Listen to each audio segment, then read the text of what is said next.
I love it, and at the same time I'm irritated by it. This is the same kind of fickle bullshit that drives me nuts. And you know, I have a confession to make. Prior to a year ago, when winter came, I loved winter. I loved fall. Still like fall. Fall's fine in my book. But winter I didn't mind. I kind of liked the shorter days and the getting dark early and just the changes, right? And then FPV happened. And when I found FPV, all the changes did was get in my way. Get in the way of my fun, my addiction, my life. Despite the fact that it snowed yesterday and last night, it is now 50 degrees. Beautiful. It's sunny. There's not too much wind. So we're gonna do what any self-respecting pilot would. We're gonna make the most of it.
For you new guys out there that keep chewing up balance leads, or even these, take a look here.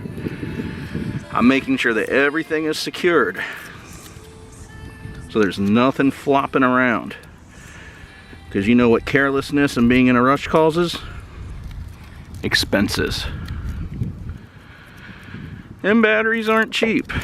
I know they were at that last CNHL sale, but as a rule of thumb, batteries aren't cheap, especially if you're buying good batteries. The CNHLs, they're just kind of your run-of-the-mill practice battery. If you're running stuff like these, you don't want to be chewing them up.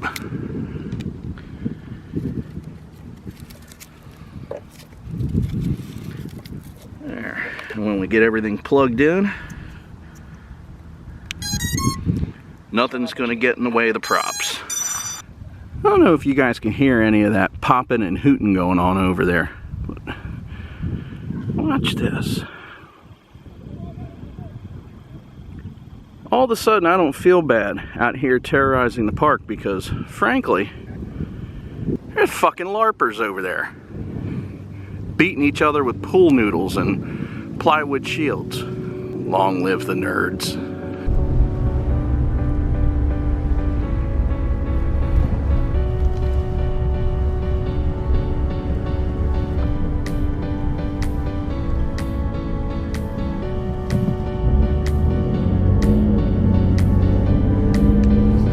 I've been driving by and wanting to fly this spot for months now.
definitely not ready for this. I think I spent more time crashing and flipping myself over and chasing my quad than any time in the past 2 months.